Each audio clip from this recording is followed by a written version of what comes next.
we had a whole pod before this pod, but it's okay. It's Community Coalition Show. We back in this thing. Was Everybody's good. here. Yay. Yeah. For the pod. Okay, Wilson, David 2K. Right. We got 3/4 of Yendi.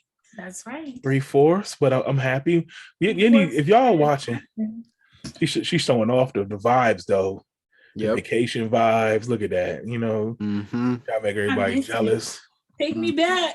Oh no, you already want to take me back post? It's too hot. The heat. It's too cold. I meant to say it's too cold. I missed the heat. Take me back. Take me back. That's gonna be them posts kind of like they go back then. Like, I feel it though. I feel it now because you're like, damn, I came back to the blistering cold. Take me back. Came back to the hawk. Right. I know, but it's all good. So we're happy you're back. Take me back to where the seasons don't exist. Oh Lord, that's really what it is. West Coast David. That's gonna be your new name, West Coast David. I mean, seasons help. David. Seasons help. I like fall. Help who? My wardrobe. No, I hate that's the only season. I can rock with spring and fall, and that's it. So that's San Francisco vibe right there. Shoot, them boots that just came in. My boots that just came out. What? What? I ain't over there somewhere. Shoot. Boots. That coat that just came in, I'm ready for that. It ain't even that cold for the coat yet. I don't even wear a coat because it's pointless. I'm getting in the car. Then I take it off. So I don't even waste my time. See, nah. I like seasons. That's probably because I'm a big dude too. And we don't, I don't mind the cold as much. You know why you like seasons? Because you got a round table. Right. Yeah. I do.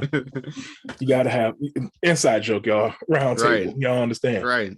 So we back in this thing. So I'm just glad Andy came back safe, back from vacation. And we can get back to some of this. Her mind is still there though. It is, but it's all good though. And I totally feel you. I know. So now we gotta be the harsh reminders of reality. Welcome back. I miss the beach. I know, but I like that's a really good picture though. Yeah. Thank you, right? Yeah. My photography skills. I'm getting there. I like that though. I'm had to steal it and make it look like I was there. All right. Okay. So, all right, let's get to it. So I found the picture. I'm just gonna throw that out there. So I sent it to y'all. And it brought up a lot of just emotion. Where is it at? So I'm gonna read it. It was a post. I think it came from Twitter originally, but somebody wrote. It says, "Putting our children out at 18 without a plan is a generational curse." Okay, so pretty much meaning, especially in the Black community, because we the ones that really do it. We send our kids out there too early to the world. You got to go to school, or you got to get a job, or you got to get up out of here. How often have we heard that in our community? Well, my friend had an ultimatum with either you get a job, go to school, or you go into the military. Military, that was the other one. Yeah. But you got to do something, which I understand that. I do. But I do think culturally, we are really quick to push our kids away. Right. But also on the other side of that, some of us are like looking to get out. Yeah. So that's what I mean. But the question is, why? So now go ahead. I'm just gonna say I personally was never forced out of the nest. I mean, financially I was, but my mom never said, "Oh, hey, y'all got to get out of here once you turn 18 if you don't have a plan." That was not her. Even now, I'm grown and I live with my mom. I don't care. But she doesn't force you out of the nest. But I do have friends who were forced out, but that's because of the things that they were doing. You know what I'm saying? They were being disrespectful. They were being little thought pockets. They was having babies everywhere. And their moms was like, look, you got to go.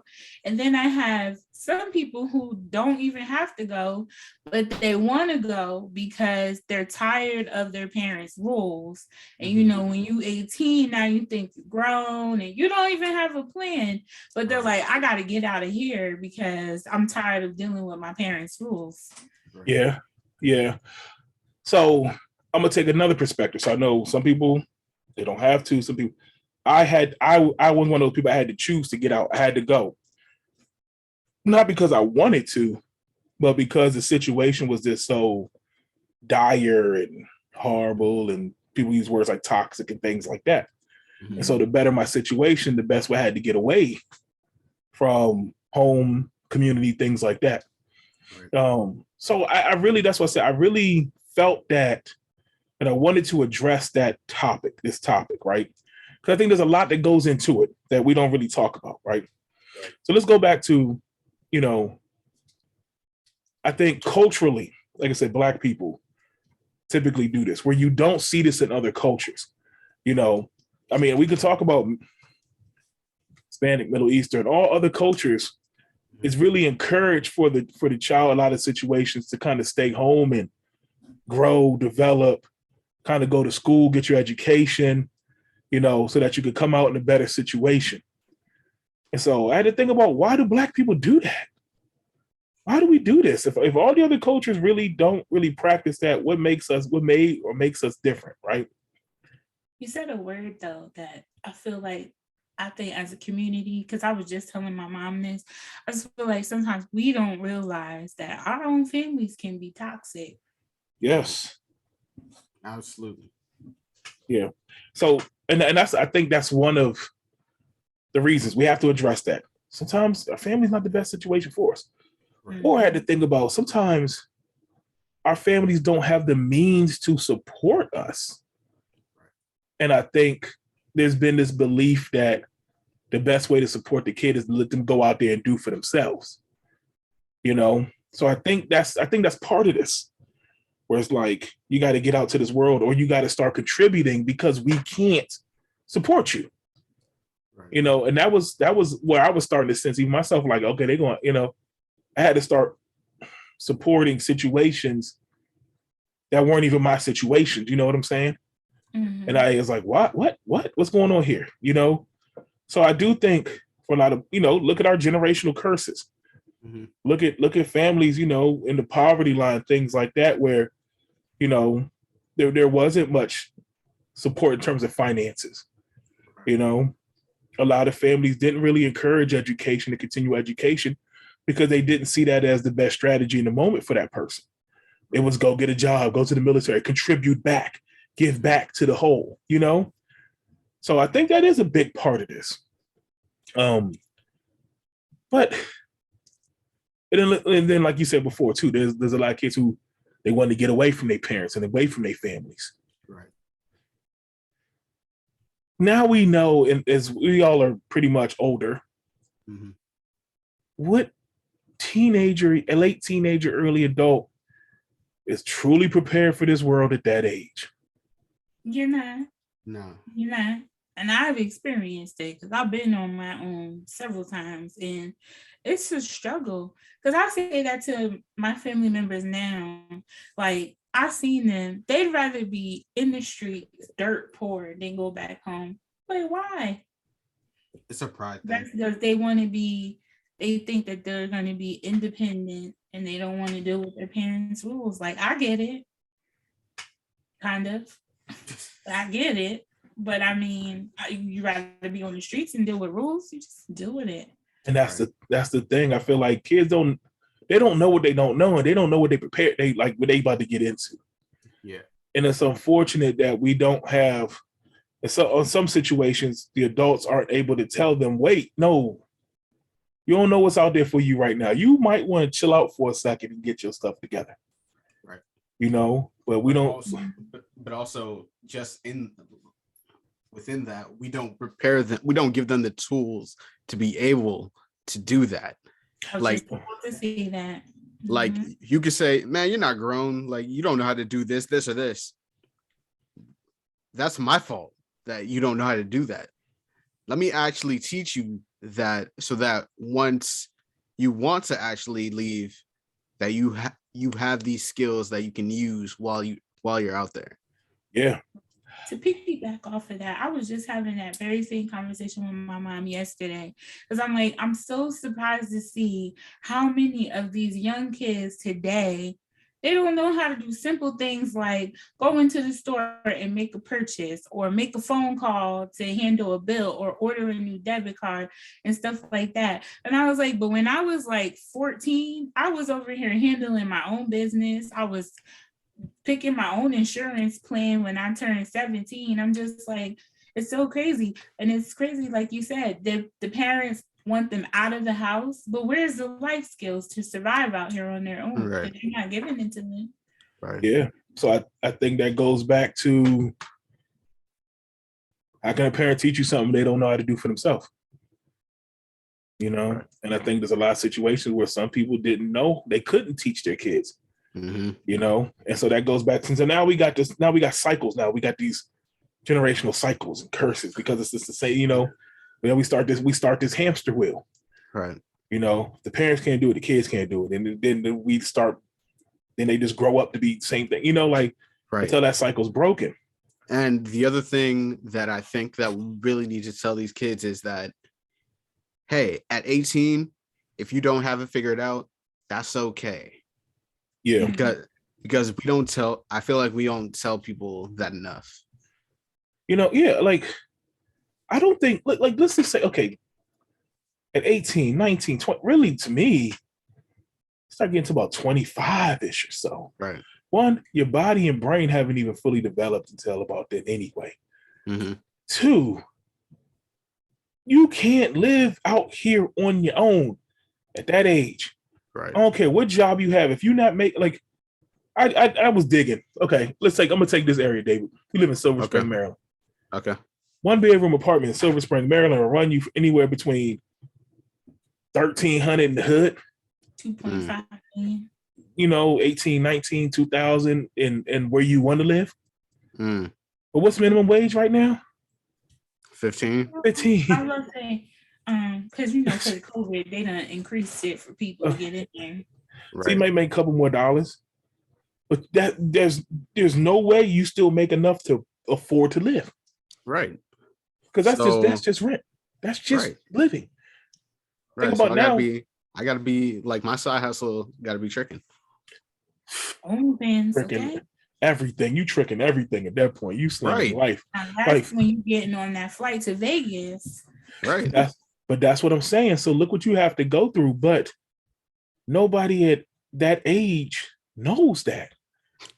They've never been exposed to it. No, and people, but like, and also too, they so headstrong, so people might have tried to tell them, but they ain't listening. Right. Think about when you were 18, 19. Nobody could tell you nothing. You thought you knew everything. Thought you had it all figured. I talk to the kids now. What are you about to do? Dog, I'm about to go get a job. I'm about to get an apartment. Pause, Slim. Wait. What job are you getting? Where you think you about to work? At 18 years old, with no experience. Where you about to live with no credit history? Who's going to approve you for anything? Right. Like, have we talked about credit yet? Have we talked about these conversations? We talked about money yet with these kids? Like, so these kids thinking that's their plan. Dog, I'm about to get a job, get an apartment, I'm about to get a car. You about to get a car. What car are you about to get? Because you can't get that insurance until you're 25. Because if you try to get auto insurance at 18, your insurance is going to be like $500-$600 a month. Right. So no one's had like, okay, let's like no one can rent a car. Yeah, you can't rent a car. You can't. You ain't talking about eating yet. You ain't talking about moving around, and you trying to be fly. Good luck. Listen, I remember when I was in college at 18 and we didn't have dorms. We had to live in apartments. I wanted to go home. The struggle is real. Yeah. Couldn't even afford food. Yo, my first apartment when we was 21, 22, it was a 3-bedroom apartment. Mm-hmm. It was 3 of us, sometimes 4, depending if D had to slide through or not, We was in Columbia. We was kind of in the cut. And this is years ago. I remember our rent was $10.50. $1,050 a month. Mm. 3 people, sometimes 4. It was a struggle every month. Man. We was having come to Jesus meetings every month. Huddle like, hey, dog, hey, look, who's short this month, dog? I don't know. I got it. Man, this happened. They didn't think about when you 20, 25. Everything happens. BS happens every week. Mm-hmm. Dog, this happened to me. Absolutely. This happened to me. Dog, I had to pay it. I don't know what happened, dog. Every week, every month, we like, dog, okay. Where we going? We got Rob Peter to pay Paul over here. Hey, dog, I'm not gonna pay my cell phone bill this week. I'm gonna hit that next week, pay it. So you just shuffling and dangling everything. Right. And there's always something. Trying to get a car. Me and my man was literally like, we got a car, we got jacked. I got robbed by the dealership. Our note was sky high, ain't know no better. I went into life with bad credit because of my family. I ain't even know. Yeah. So every month I'm ducking the repo, man. I was ducking them. Me and my man was switching cars. I was about to say, we told that story out here. I used to do that with Danielle all the time. I'd be like, Danielle, you hold my car. You holding her car. My man D, shout out to D. He lives in another part of town. D, he hit me. D. Hey, dog, I need like another week, dog. All right, bet. We was clean though. Cars was fresh. But we was sleeping in them joints, moving them back and forth. We was ducking them. Like one time the repo, the tow truck caught me leaving and he followed me, tried to get me. That guy had to get loose on him on the highway. Like crazy stuff we did. I went Grand Theft Auto on him on the highway. He was gonna catch me, dog. I got loose on the tow truck. Like you went what? You had to have a friend who had a garage because that's what happened with me. Right. She got a garage, and I used to dip my car in there. Like none of us had one. We was on struggle mode all the time. Food, oh man, we stayed with the ramen noodles. Ramen noodles and Kool-Aid was what we ate.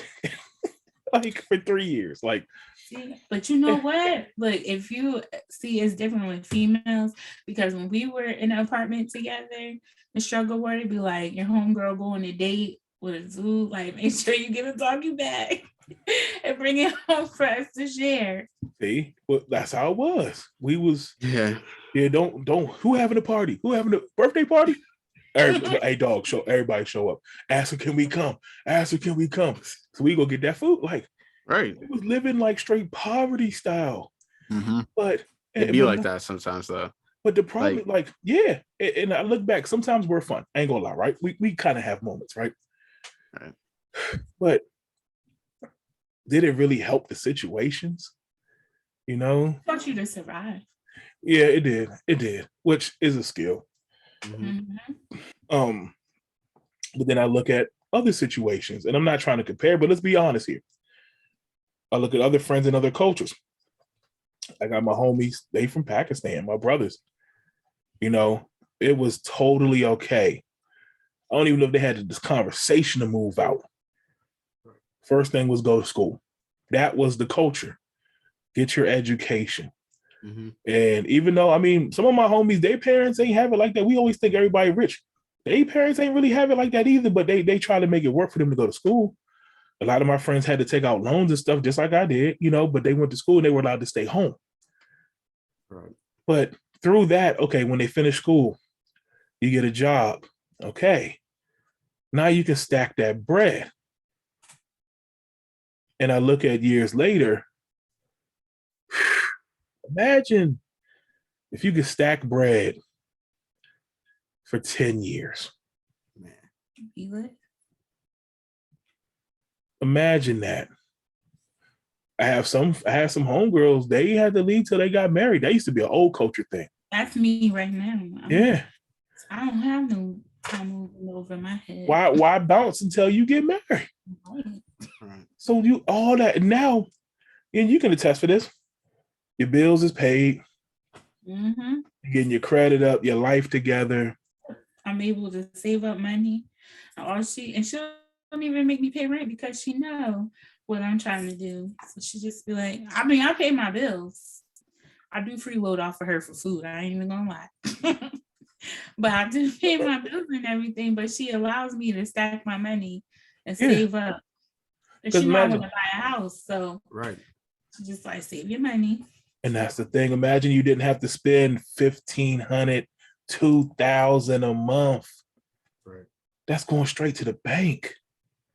I think just people just fear that if they move back home or if they stay home, because like look in our culture, especially when it's men, if you meet somebody who still lives with their parents, people look at that as a red flag. But why? I mean, I can still be independent and live with my parents. I may not have to pay rent.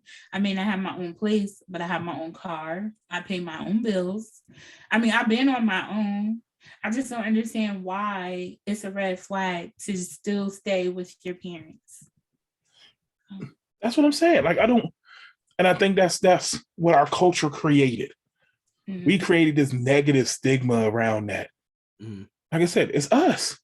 Yeah. Go, like I said, other cultures, they don't have this conversation at all. It's not a bad thing at all. Do you? It's cool. Like, mm-hmm. And then they help you figure it out. Even if they didn't have much. I have friends like their parents was immigrants. They came here, but like, you know what? They trying. Yeah. You know, they ain't have nothing. They grinding it for everything, but they don't want their kids to go through that same rut that they had to go through at first.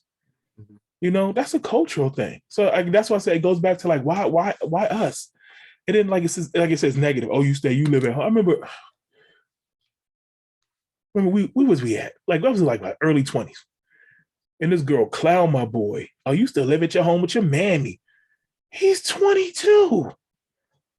What's wrong with that? And he was actually still in school. Like, and they laughed at him. They clowned him. Right. I could say it would be a red flag if you lived at home with your mammy and you didn't work. Yeah. But at 22 though. Well, not at 22. I'm like at 22, I had just started school and I was really trying to figure it out. And like, I was living with my friend's family in like South San Francisco.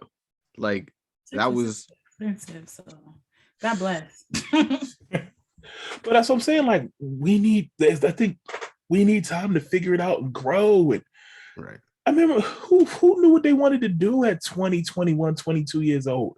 And I think that's fine because honestly, I feel like in your 20s, that's the time to learn who you are. I mean, I didn't even want kids until I was in my 30s because I wanted to be free and explore life and figure out what I'm doing. Right. I think by the time you get to your 30s, now you got to start getting it together because now you were like an adult. Right. No, but you're absolutely right. We do. We need time to figure it out. We need time to grow and trial and error. You know, I look at how many people went to school and, hey, this major ain't for me. I got to switch it. I'm going to need a little bit more time. You know, like why can't that stuff be okay? Like I said, it's crazy to live out. Because you should have known what you wanted to do for college before you went there. I know, in middle school, right? They try and get these kids to figure it out in middle school.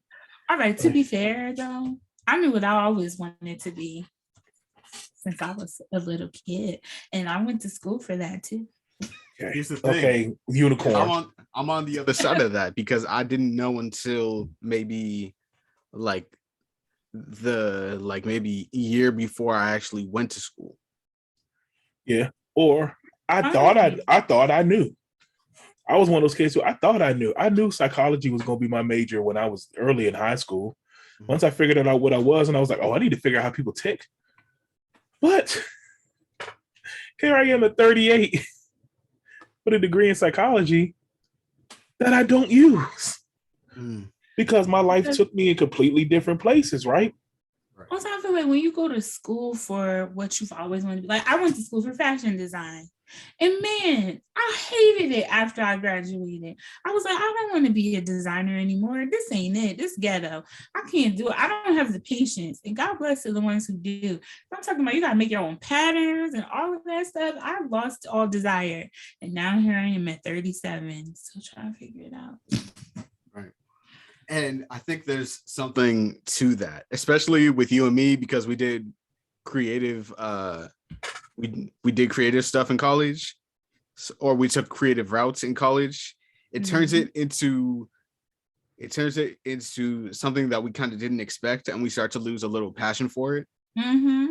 like I love music. I absolutely love music. And like whenever I had to make it for school, I was fine with it. But then once I actually got out of school, or once I started to actually make music outside of school, I was like, why does this feel like a job? Or why does this feel like That's what something that school does. why does this feel like something that I have to do and not something I love, like I wanted it to be? Welcome to adulting. Right. Like that's what school does. It makes you feel Right. like it's a job.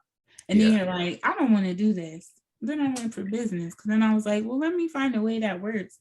And I could still sell clothes. Yeah. Mhm. And we figured it out, right?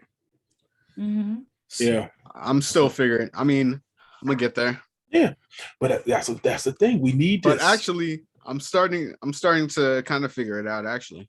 Yeah. But I mean, there's people in their 40s and 50s, and they did one thing, and then they're like, you know what? I actually want to do something else, and they're still trying to figure it out. Because Yeah. who really knows what they really want to do? I don't think because go ahead. I was I was gonna just gonna say, because if that was the case, we wouldn't be having the big what they call this now, the year of the resignation. Oh, yeah. but I think that's another thing that we don't tell kids, that there's no. I think I've said this before on here too. There's no magical like moment to where, oh, I get it. Oh, I'm gonna have this figured out for the rest of my life. We are constantly figuring it out. Yeah. With parenting. And I didn't realize that. See, I thought there was just this magic moment to where like, oh, now I don't have to worry about bills. Oh, now I don't have to worry about food. Oh, no, I don't have to worry about this. And like, I didn't understand that it's a constant, it's literally a constant struggle. Yeah. Because I thought I had a life plan when I was like 17. I was like, oh, I'm going to go to college. I'm going to go to Clark Atlanta. I'm going to marry me a doctor from Morehouse. I'm going to pledge AKA, and we're going to be married and have the house. And then when life hits you, because you think you have it all figured out, and then life doesn't go the way you planned. And then you're like, damn, well, where do I go from here? And you're trying to navigate through. So you're always constantly learning. I'm telling you, it's like parenting. Yeah. When your first child survives, you're like, oh, we did it right. We did it right. So, a couple things. I think that's very old school way of thinking. I look at like where we were in like 40s, 50s, 60s, 70s, where it's like person went to school, got a job, or went to college, and then worked that same job till they retired, right? Right. And we started to see the shift over the last 20, 30 years or so, where that has changed dramatically. But why hasn't how we taught our kids changed? Because You they know, don't want us to learn. I know, but like they still kicking out this whole dream that your life isn't going to change. Right. Like how often when we were American kids dream. did they tell you, you know, what's your major? Go to school, get a job. Like, but it's like no one told you, hey, it could change up. Like, Right. you might not like that. Like, I just, it's crazy to me, the concept that when I'm 18, 19 years old, I'm going to know what I want to do for the rest of my life. Right. That's insane to me, almost. Like as an 18-year-old, I don't know how many, there might be some rarities, but I would love to see numbers of how many kids really know what they want to do at 18, 19 years old. I'm pretty sure there's some like Yendi. Right. But how many, I mean, think about where you are in your life at that point. Right. You're a baby. You really are. It kind of makes you wonder, like, is what you went to school for really what you wanted to do, or what your parents wanted you to do? That's the one good thing I'll say. I'm sorry. Go ahead. No. I think that's a great point. That's important. I was gonna say that's the one thing I will say about my parents. They always said to us, like, when you turn 18 and you graduate, I'll say that's the one thing they force is like, you got to go to college. I don't care what you go to college for. You can go to college, be a carpenter. Just go to school. That's the only thing they try to force. Yeah. Right. And honestly, like, from my perspective, I'm grateful for my parents doing that, but also I often think about like, oh, now I have all this debt. Right. What Like, if are you I paying these bills? like? What if I didn't have? What if I just didn't have this debt? Yeah, but that's the thing. So it's like, yeah, but how can It's do we it's have? it's a very like it's a slippery slope. It is. It is. But that's what I'm saying. Like, but are we supportive of all decisions or all angles? You know what I'm saying? We're not, Yeah. because someone's definitely gonna be mad regardless of your choice. Like, let's say, oh hey, no, I don't want to go to school. Like someone in our community would say, oh no, you're going to school. Yeah. Yeah.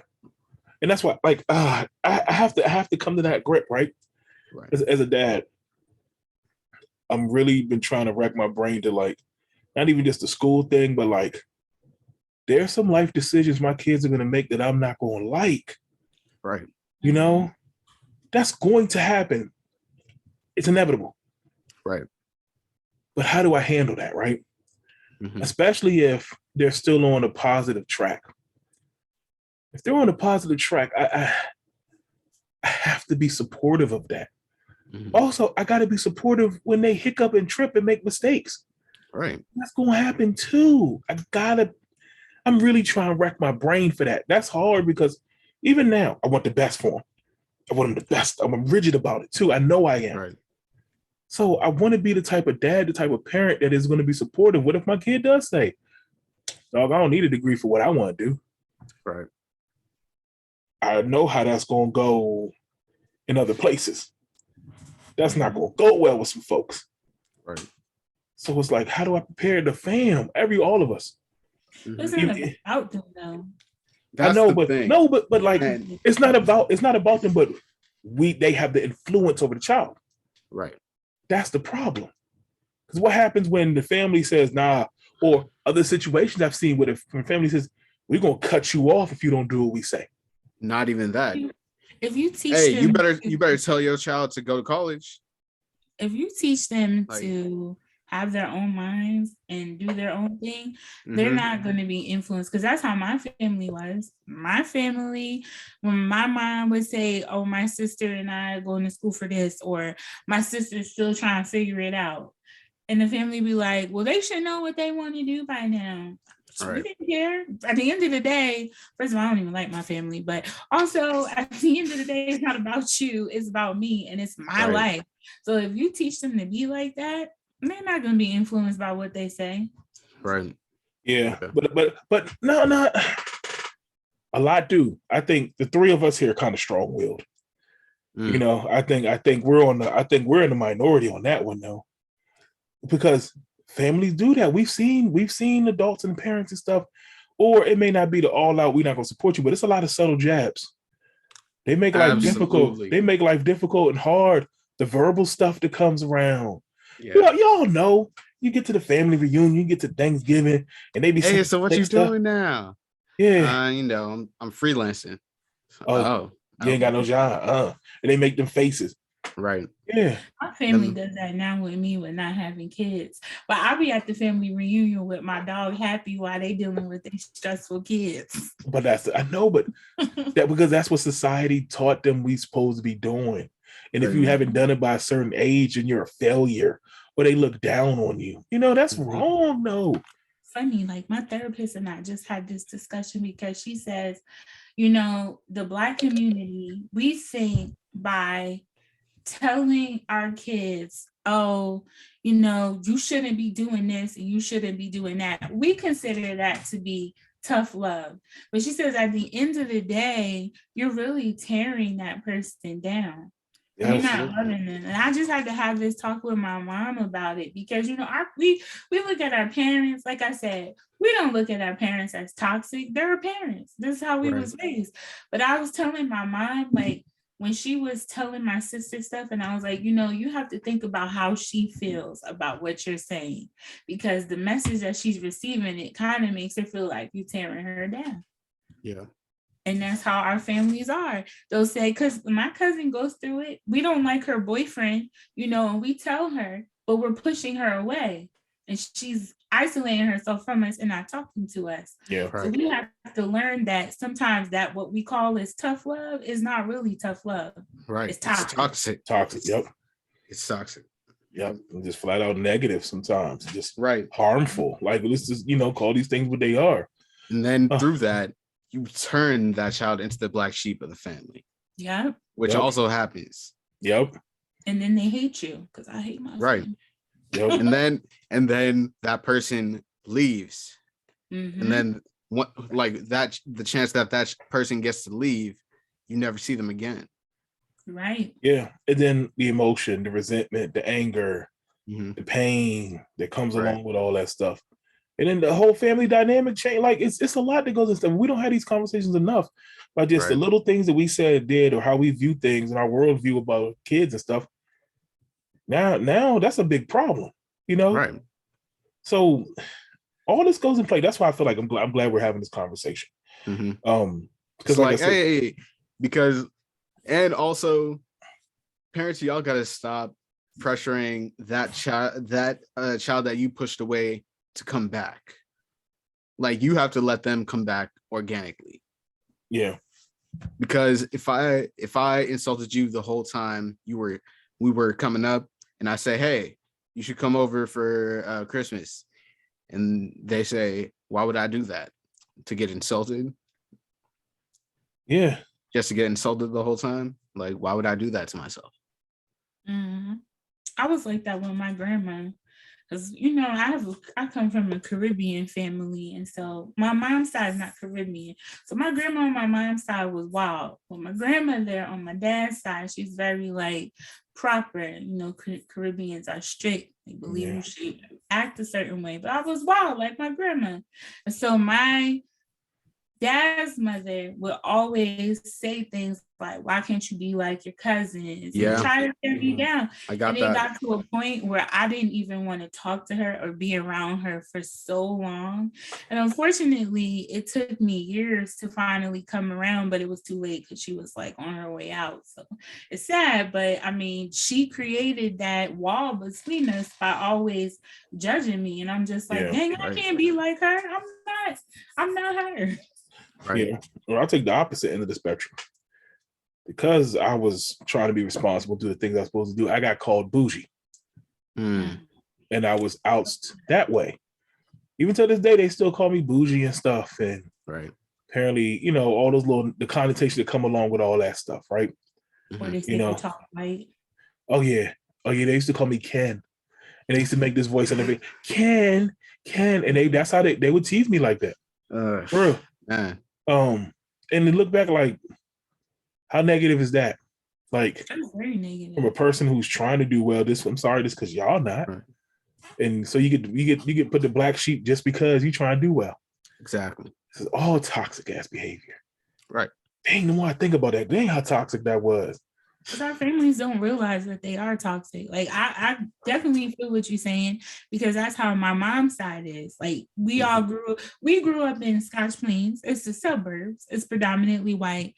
And my mom's family, they grew up in Plainfield. That's the hood. And so whenever we would come around, they were like, oh my God, y'all so white. Y'all talk so white. Y'all are nothing but a bunch of white girls. And then it just isolated me and my sister. Like, we hate them. Legit. I cannot stand my mom's side, period. And if they listen, I don't even care. So and it's not even like my grandmother's kids. It's your second cousins. Yeah. Those are the ones I really just don't want to be around. So whenever they have family functions, I never go because I why? What's the point? Yeah. Right. And it's fun. It's frustrating because you missing out on fam. Right. And everything that comes along with that. So I don't know. We got to do better. We need to be more aware of this stuff. Parents, families, there's a lot that goes into the kids and the things we're doing for them. Let's think about their situations first.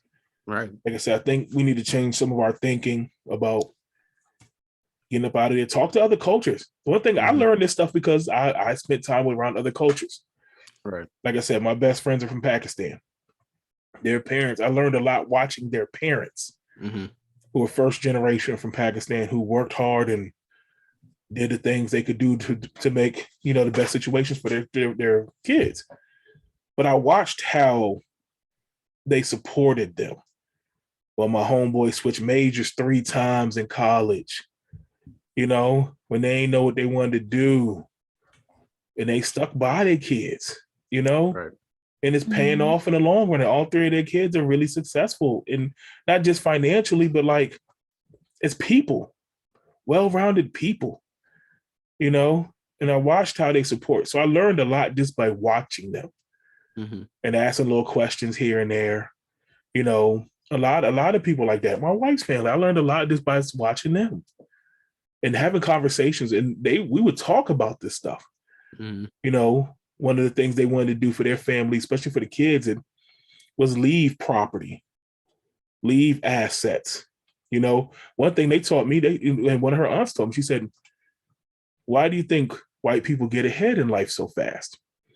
And I was like, this a couple of years ago, I was like, "No, enlighten me. Let me hear this." And she said, "Think about it. When you come out of school, you don't have any debt. So imagine not having college debt. Anywhere from 20, 30, 40, 50, 100, 200K, not there that you want to deal with. My student debt, I call my Range Rover. So imagine you don't have to deal with that. 1. 2, most of the housing expenses is already there. They have property because the property's been passed down from generations, right? So you already got a spot to stay in. All you got to do is live there and afford to live there, but it's paid for. Right. Again, that's another couple $100,000 you don't have to account for over your entire life. Right. Not only that, you've had a support system for people who've been able to teach you things about money, life skills, stuff like that, who also have connections. Hey, you need a job, the network around us can get you what you need. Right. And this is why the kids get out ahead. But we don't have those things. And so her aunt, she said, this is why we're putting those foundations in place for y'all now. It had to start somewhere. Okay, we ain't got the last couple 100 years of generational wealth. We ain't get that. But we can start that now. Right. Those are practices we put in place. And that's why I've been big on some of these things for my kids. I had to start learning from them, but we can do that moving forward. Right. So put the generational gains in place now so that they can reap the benefits later. Yeah. We can't forget the past, but we got to stop clinging on it so much though. Right. We got to get it. We can't have the slave mentality forever. What we going to do? We got, the system ain't really for us. We got to start dangling the system. Right. We got to make it work for us. Black people, we've been good at that. So let's keep it going. Absolutely. So I think, but those are the things. So like I said, I learned from them. I took all them lessons they taught me. I watched all of them. I'll be honest, I watch white people, y'all. I watch how they move. I pay attention to how they move. You got to learn. If they're not going to teach it to you, I watch other cultures. Okay, I see what you're doing there. Got it. Take note. Oh, I see what y'all doing over there. Got it. Take note. But we have to have our eyes open and our minds open to be able to pay attention to the world around us, to get these lessons. You're not going to give me these lessons. I'm going to take these lessons. I'll steal them from you and use them. I don't care. Our children need inheritance. Yeah. So I'm going to figure it out. So these are the things. So I think this is a good conversation. Yeah. But we got to start somewhere to start getting our children. We got to start thinking, and ourselves too. It was us, You got to be better. Yeah. But there's a way to do it. So. But is millennials any better? Because when we talk about breaking the cycle, are we any better? Thinking about it, think about how millennials are raising this new generation that's coming up here. I'm gonna say no, especially because it's because of our parents. We're trying to raise our kids. We're trying to raise the new generation of kids like we were raised. But guess what? Times have changed. Yeah. No, do I think we're better? No. I think something, I don't want to say this, but I do think some things have hurt us as a culture. Absolutely. I do think some of the I do think some of the more liberal mindset is kind of hurting some situations. Okay. But also too, I think about where we are. I had to say this the other day. We are coming out of crack era parents getting old. Right. We are coming out of they was hippies and free love. Hippies free love. So we went from hippies free love, crack era, 90s, boom, housing market collapses, 9/11. We didn't see all kinds of stuff, right? Right. So I think as the generation's going on, I think the challenges are different, but we've lost a lot of the foundational stuff. I think one thing we did have in years past in previous generations, there was a foundation there. We had a foundation of family first. I do think those things have kind of been lost a little bit over time. I think those things kind of hurt. Like I said, because if you don't have nothing to go back to, you don't have nothing to draw on, And for, like I said, for those reasons, I feel like the family's, the structure, the importance of it, we've lost some of those values. So if we don't have a family structure that is pouring into the kids, what the hell are the kids gonna do? They don't have the knowledge, the information from the previous generations. Right. Like, ooh, that's another thing. We need to talk to our kids. Because for sure. If you don't talk to them, then they never gonna learn. Right. Like, that's why I love hearing when my dad talks, especially when my dad is not only talking to me, but talking to me within a group of his OGs and his friends. And I'm just like, you just hear the way that they talk, and you just you're able to absorb knowledge like that. Yeah. You said two things. Your dad and his friends. Damn.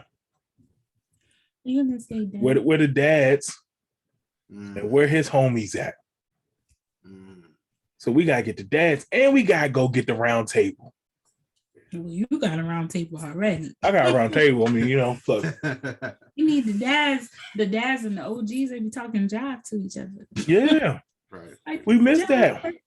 But that's the thing. We need that. Yeah.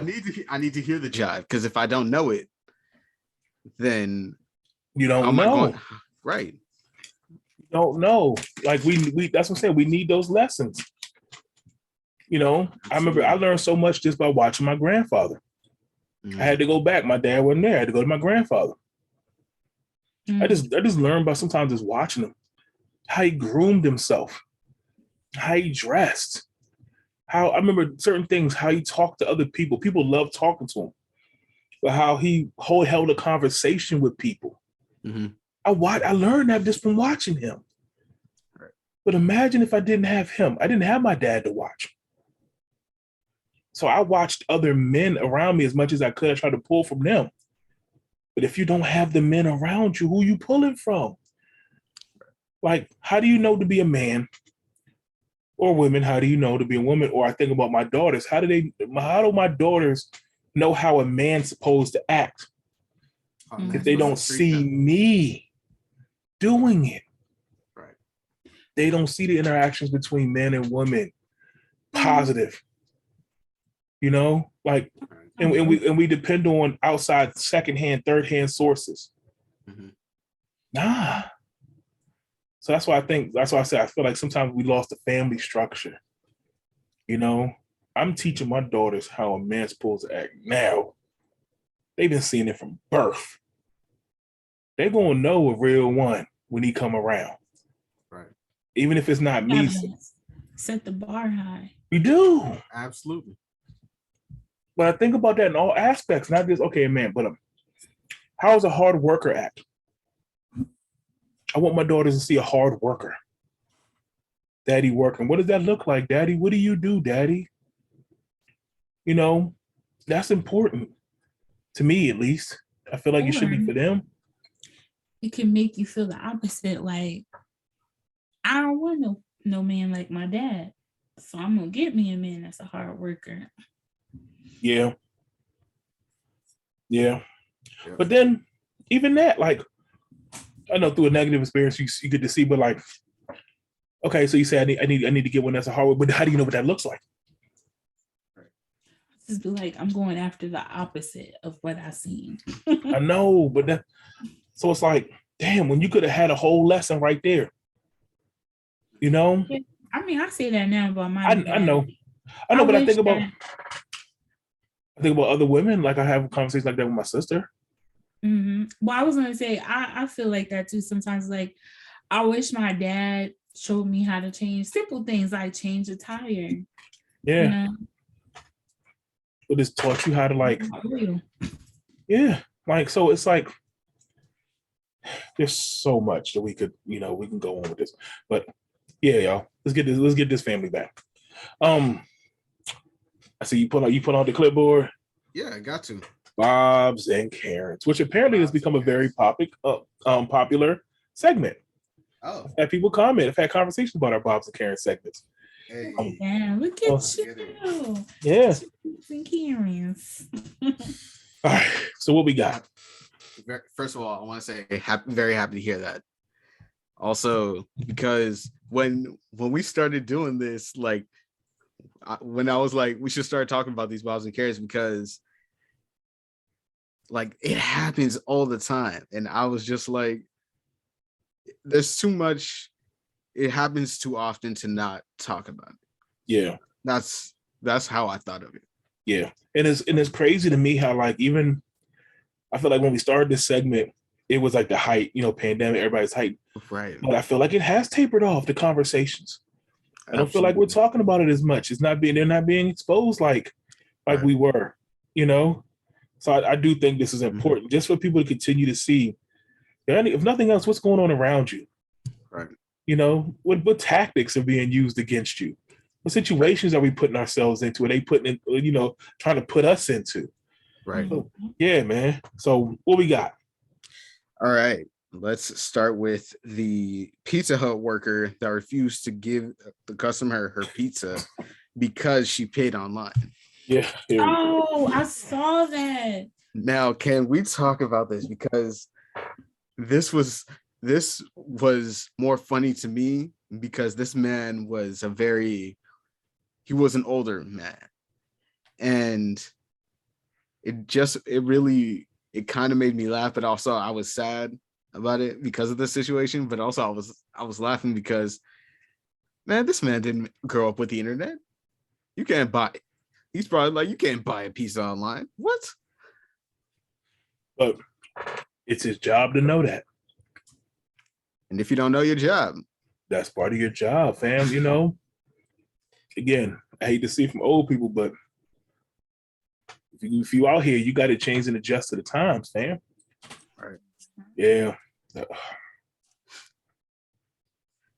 Yeah. Hey, it's stupid, but it's necessary.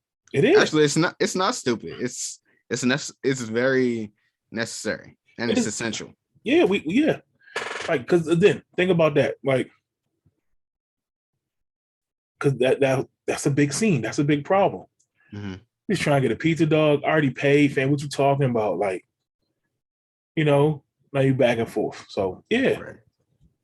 And the lady did eventually get her pizza from a different dude. But eventually, at the end of the day, it's just pizza. Right. Like you can give them a pizza. It don't cost much. Right. Yeah.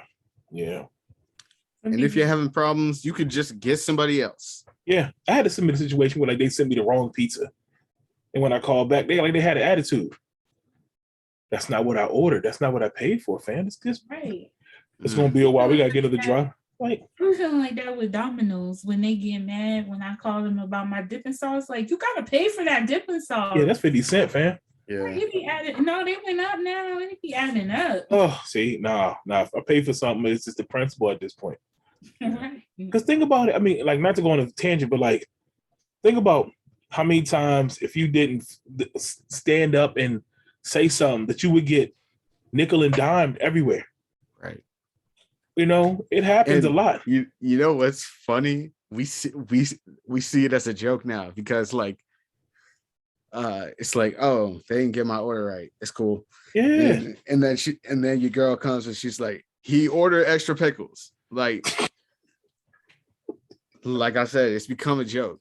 Yeah. But also, we need to be more assertive about that. And we do, and it's not to make. We're not like we got to hold the people accountable to their job sometimes too. Right. And I know it seems small, but sometimes the little things matter. Absolutely. I don't think there's anything wrong with that. If I pay for it and I'm allowed to get it a certain type of way, that's not my fault that I didn't get it the type of way. So yeah. Yep. All right. And our other we have a Bob that he was a teacher that got fired because he got some students mixed up. He kept calling them the wrong names. And from what I found out was that the reason he was fired was because he had an overreaction. What was that overreaction though? Like it was bad. Like he started spazzing. See that? Well, again, something that shouldn't have been that serious. Right. Turned into something serious. Yeah. And you know what the sad thing is? I've seen this happen. Like there was a man, I shouldn't put her name out there. Right. No, don't put the name, but all right. There was this girl in my after the podcast. After we stopped recording. Right. Okay, so there was a girl in my class, in my science class. She had a French name. Our newer teacher, after the school fired, or after the old teacher left because he was tired of the bullshit, he couldn't pronounce this girl's name. She had a French name, and this dude was the teacher was like he sounded like he was a New York dude. Like he refused to learn how to pronounce her name. He refused to. Like that. So he wasn't. It's not like he was like lack of trying. Sometimes they be trying and they just, right. My teacher used to call me Yenta. Yenta. That sounds like some. Time. Sounds like some medicine. I'm about to say that sounds like some foot cream or something. He would still call me Yenta every time. It made me so mad. But yeah, that's it. And so I think that is a problem. Right. Because not even for a student, that is just a lack of respect. Yeah. Like as an adult, and for someone who's been in that situation before, you take the time to learn people's names. Absolutely. I don't really understand how they mess up your name. People jack names up all the time. Right. We were just having this conversation, wasn't we? I know when I order food. When I order food. That's me too. Yeah. Like, and I'm just like, why you give them a fake name? Like, you got a simple name. But this is crazy. So for those who don't know, when I order food, I use the name Robert. Because apparently the name Kenny, Kenny, is hard for people. I've been called Kennedy, Kevin, Keith, all kinds of stuff. I didn't realize Kenny was hard. Right. But I'm tired. I've been in too many situations where they jack my order up while I'm waiting on my order. My order ain't there. I'm like, oh, you call what? Like, huh? Like, so no. Let me find a name that is, you can't mess up Robert. I use Summer Rain, Courtney, and Ashley. But when I be going to, every time I'm using Summer Rain, it's like Summer Rain. Because if I put Yendi, I'll get called Candy. I'll get called Jessie. And I just like, my name is Yendi. It literally looks how it sounds. Right. You know what the sad thing is? I use a fake name too, and I don't even need to. And it's not even that I use the fake name because they can't pronounce my name. I just think it's funny, and not only is it, it shouldn't be funny, but I just found it funny, so I started using the name Johan. And that would be crazy because the people probably can't pronounce Johan. Right. Yeah. But if you can, gets mad too when I use Courtney, she'll get so mad because that's my sister name. She's like, "Why are you using what is wrong with you using your name? They can't pronounce my name." Yeah, right. And we like, but also they don't make an effort to learn your name, which is even more disrespectful. And so now we have these made up names that we use sometimes. Yeah, yeah. Certain places like Starbucks is one. I throw Starbucks under the bus. I don't care. Chick-fil-A is the other one. No, Starbucks does it. I feel like Starbucks does it on purpose at this point. Yeah, like, but I mean, I can understand like in the heat of the moment, every now and then it happens, but nah.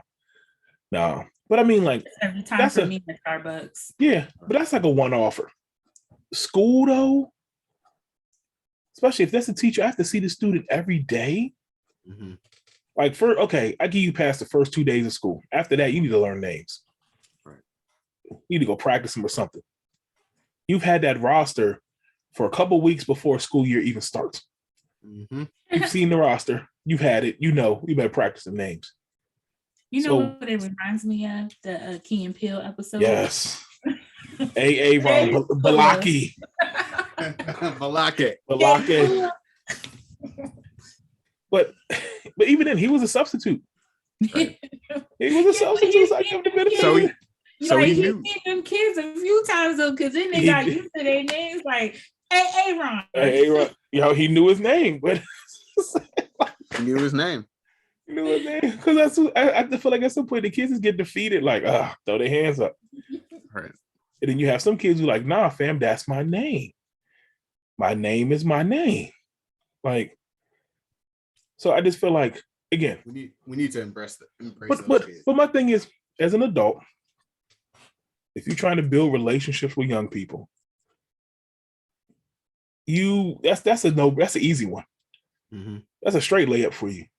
Get the name right. Or how about you can build a relationship when you go ask. Hey, how do I want to learn your name? How do I say your name? You can have a one-on-one conversation so that way it's not embarrassing. But that might let the kid know that you care.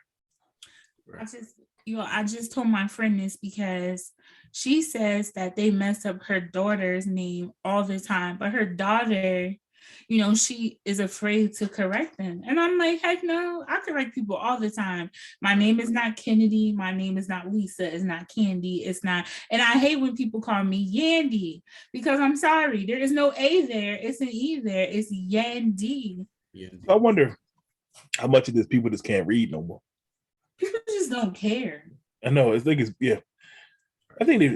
more care. They don't care more than they can't read. If there's a lot of people that can't read these days, though. It's like when you teach the baby. You ever seen those Instagram videos and they say to the baby, say ice cream, and the baby say scuba. Like the baby will say ice, and the baby say cream, and you say it together, and they're like scuba, and I'm like say yan d, and they'll go yan d candy. Really? Man, adulting. Oh, I gotta love adults. People. But also, you gotta love. I mean, do you have to love kids? I mean, let me tell you.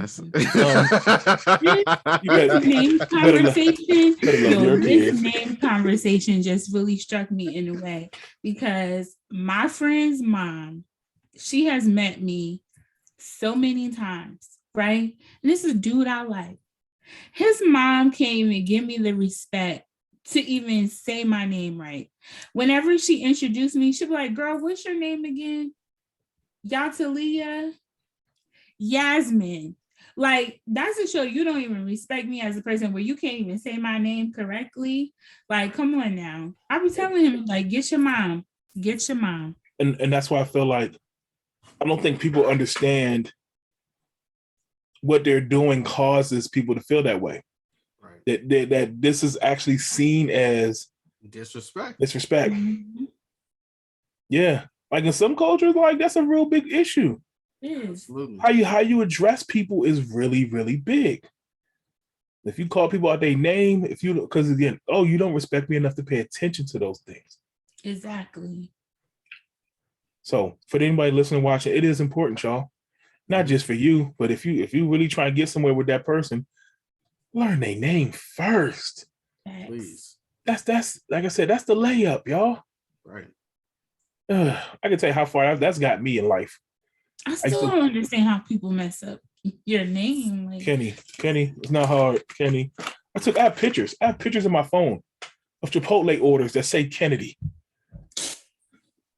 I take a picture how bad it was a couple times. Right.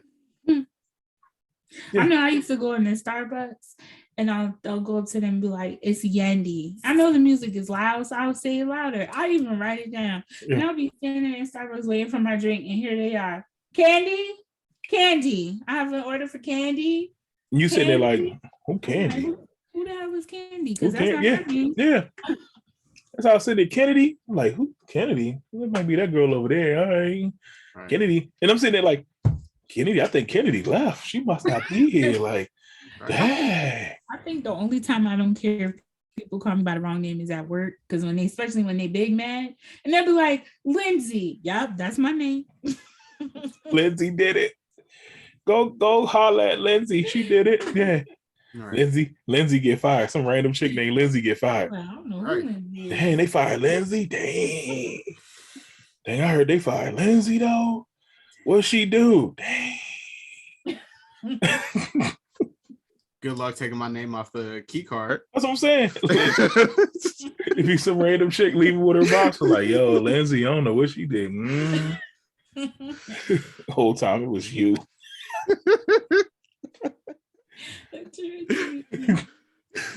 I'll be like, yep, just call back and ask for Lindsay or Tiffany or Jesse, whoever you think I am. Yep. Spit out a name. Good luck. Right. Or sometimes I'll even be honest, like sometimes I'm in a place where I don't want people to know my name. Right. Don't let me be in the carry out in the hood. Robert, it is, fam. Rob. Hey, Big Rob, yo. Big Rob. Yeah, that's me. What? I know where I'm at. Keep my head on the swivel at all times, in all aspects of life. Absolutely. Stay with an alias. So yeah. That was on. We got any other Bobs and Karens? Nah, that's it. Summer Rain. Now I gotta go listen to Carl Thomas, man. That's my name at Starbucks now. They already know. They're like, hey, Summer Rain. Summer Rain. Yep. Well, don't. Then people get ignorant. Where they're from? Then they start Googling and find some stuff. Your name, huh? Then they start guessing. That's when it gets really ignorant. Because don't guess. Yeah, that's offensive too. Now they're like, oh, Yindi, is that a tribe in Africa? No, it's a perfume. Yeah, don't do that. Oh, you look like a DeAndre. Yeah. Or don't look at the person's name and automatically assume that they need a translator. Because I get that too. They're like, do you need a translator? Why? I speak English. I'm talking to you in English. Don't look at my name and assume I need a translator. Yeah. Or that I'm going to scam you. Oh, yeah. Unless they want me to scam you. Right. And then all bets are off, because if you get me mad, let me scan your credit card real quick. Don't worry, we do this for everybody. I be making up my own origin now for my name. I be like, it's a beautiful flower in the tropics in the summer sea. I'm telling you, people start asking, you start telling wild stuff. Like, what did your name mean? Butt cheeks. That's what it means. Like, and then start hitting people with some wild stuff and then see how they react. Butt cheeks. Like, it means butt cheeks on the other side of the world. Don't worry about it. Right. And then they're gonna go over there and be like, yeah. Cheeks clapping. That's how you guys. That's why I like messing with people. That's how people all types of stuff. Yeah. They'd be like, where are you from? Switzerland. Really? Yeah. But the funny thing is that you hear some nigga be like how niggas is whistling. Where they be like, no, I can see it though. I can hear the accent. What? Yeah. No, I had this whole conversation with this dude in the tire shop talking about, you from Jersey, ain't you? Yeah, dog, I'm from Jersey. Yeah, there's nothing about me that says Jersey. I find Nothing. it very offensive. Okay. Yeah, but that's what he. So I would have found that offensive. There's nothing like, I don't sound like anybody from Jersey. I don't. What does from Jersey sound like? I'm still trying to figure that out too. But he was adamant. I don't sound like I'm from Jersey, and I am. He was adamant. I was like, you from Jersey? Nah, man, but I know people from Jersey. Oh, so you from Jersey? No. That's what I'm saying. Like, but he was so adamant, like, dog. And I told him, no, I'm from Maryland. No. I think the only people who actually sound like they're from this people from Baltimore, I swear. It's very distinct. You can tell people from Baltimore. It's very distinct. A mile away. I'm telling you, all the way in Mexico. I'm like, yo, you from Baltimore? And I was like, yes. Shout out to my folks, Baltimore. DC too. If you from DC, you kind of pick up on all the mannerisms and the slang and stuff. But yeah, but like, there's people, y'all, don't guess that out loud. Don't start assuming. Right. Some places of the world, that'll get you shot. Ooh, that's a big thing. Don't stop saying stuff out loud. That's a whole other podcast. Like, stop. Yo, please stop saying all your thoughts out loud. Even get me started on people saying things out loud that they should not be saying. Because I can run this whole podcast on my own on the stories. I can take up the whole hour, and y'all just gotta sit and listen. Because I'm telling you, I had to deal with people saying what was on their mind for a whole week. It's so bad. Don't do it. Yeah, we gotta start. I don't know. I don't know how we gotta get filters back. Nah.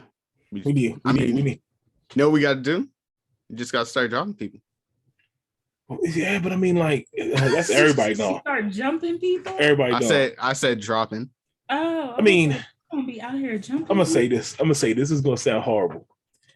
I am a firm believer that slapping somebody should be legal. You know what? I'm like, if it was like legal grounds, like, hey, he said something slick. All right, it's cool. Go ahead, dog. Go on about your business. I say we should have a bitch tried it insurance where you get one time a month where you can either hit someone with your car or something. Yeah, okay. You try that extreme. You try to mow people down, yo. Like, can you imagine like chasing somebody down in your car? Like, it's my mulligan day. Like, rest in peace to Nipsey Hussle. There was a video to where some dude was being disrespectful, and you still find the video online.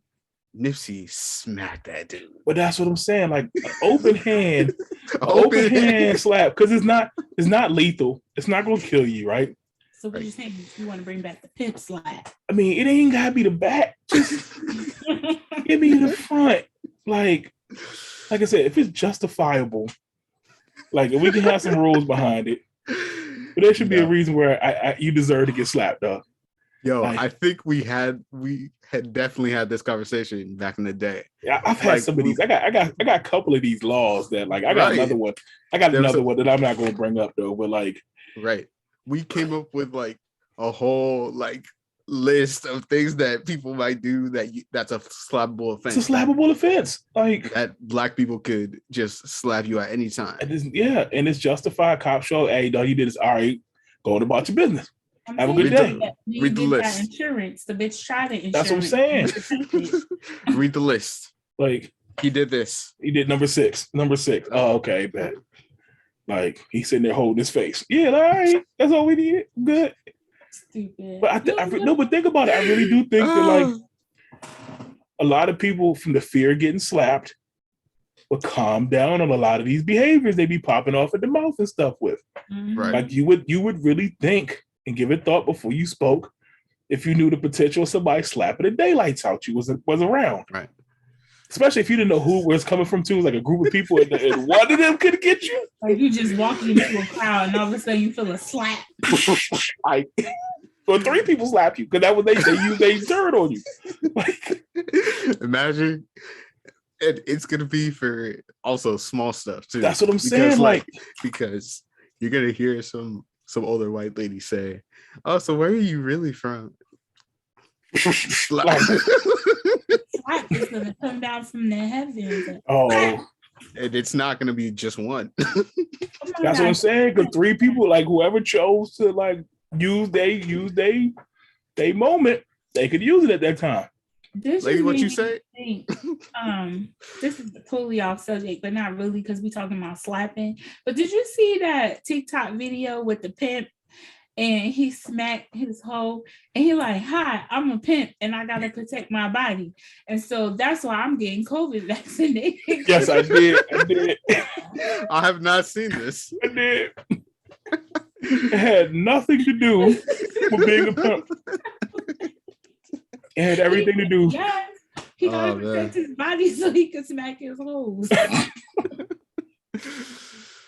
Be sorry, yo. Be careful. I'm just saying. That's why I talk about running for president. Yeah, I got some real laws. I bet you, like I said, I bet you the crime rate go down. Yeah. If people really feared what could happen to them, they would think before they stepped out there. Real slick. Yo, Progressive need to really get a bitch trying insurance. Yep. Or let's say you can't slap. Let's say you can't slap them. Maybe you could push them into a wall or something. Like, right. No, we gotta keep the slap because the slap is disrespectful. But what if you had an arm strength to give him a good slap? Or you got tiny hands. Maybe you could just give him a forearm into the wall. No. Here's the thing. Hey, yo, Kenny, I need to use my slap. I need you to come through. You gotta wait for the person to come through to slap them. I know, but then I could charge you for that too, though. Or you can just get a slap that come down from the sky. I know.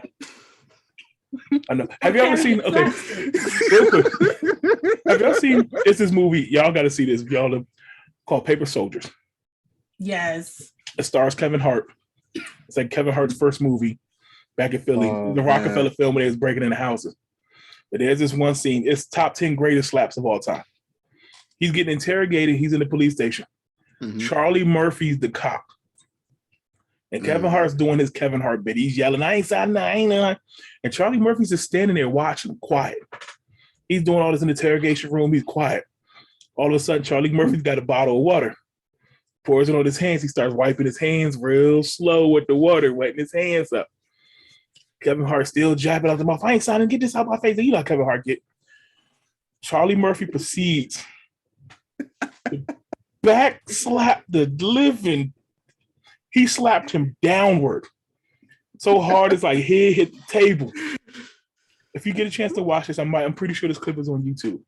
I need to see it. It's top 5 greatest slaps of all time. Oh my gosh. It's the way, you know how Charlie Murphy is, the way his demeanor was. Yep. He didn't say a word in the whole scene. He just walked over, wet his hands, and just came down on him. Like you said, that jumped from the heavens, just Man, long live Charlie Murphy. Rest in peace, Charlie Murphy. One of my favorites. That's one of my favorite movie scenes of all time. Like, if you could just do that to people, I ain't got to say nothing to you. Just know when you was out of the pocket, I was justified. Wasn't that on the Dave Chappelle show too? Charlie? Like the 5 fingers say to the hands. Yeah, smack. 5 fingers say to the face. Yeah, there we go. That's the I remember that.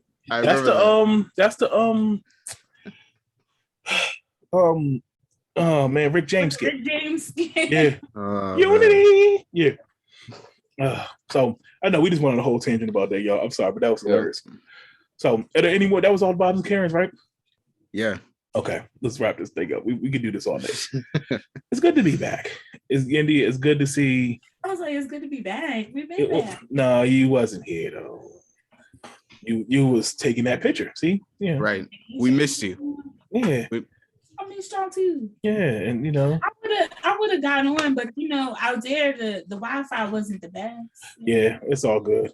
You know what? It's like you're wearing a mask on the pod. You know what? I'm telling you, I'm charging my laptop. Leave me alone. I'm not even going to explain I myself.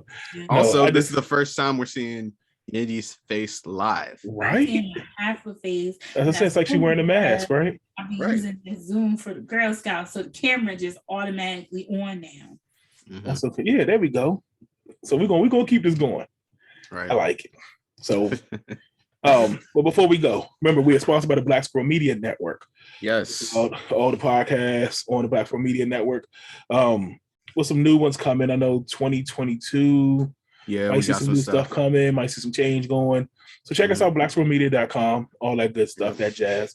Yo, also during this holiday season, Men of Stature. We are also sponsored by them. If you get some soap now, we have a buy one give one two. buy one give two thing On soap for the alone or soap. the candles too? Nah, the soap and Beard oil. and the lip balm. Oh, the lip Because it's the balm. essentials. Okay. So All right. Yeah. what we're doing is, we're really going to give away some of the essentials to some of our people in need. So we're partnering with Baltimore Homes organization in Baltimore that works with a lot of the homeless population. And so the whole goal is, is one of the things we can do to give back is to make sure people that at least if they out there, at least they can try to, clean themselves, try to keep their hygiene up. It may not be much, but it's something. So we're just trying to do what we can. Right. If you make a purchase, we're giving away for our people in need out there. Think about our family, our friends, our loved ones. It's cold. It's real. So I know Baltimore Homes is really working to help that population and get them homes and tiny homes and micro shelters and things like that. Shout out to them. Quita's a friend of the show. Yep. She's been a guest on the show. So we figured we can try to do something. And so, like I said, you get yourself right, try and get other people right too. So check that out. Men of Stature got Detroit Toy Drive coming up this Saturday. Yep. So again, a lot of community organizations coming together, working getting toys back to community. That drive is this Saturday. So if you're in the Baltimore area, hit us up if you want to volunteer. We can definitely help pass out, distribute toys. So holler us if you're trying to give. I am going to say thank you to all the people who did contribute and gave financially and resources and things like that to help get these toys to kids in need during this holiday season. And so appreciate everyone on that end. Appreciate everyone that's going to come out and actually pass them out. So yeah, we're just trying to play our part and do what we can. Ooh, and if you want to donate, the cash tag is Men of Stature. Yeah, but actually that closed. This is Monday. As we listen, this closing tonight because we gotta get it out. So that's okay. There's always going to be other ways to help. So it's all good. So we did what we can. So yeah, we're closing this thing out, y'all. It's been good. Yep. Next week we'll be back. So until then, we out, y'all. Peace. Peace.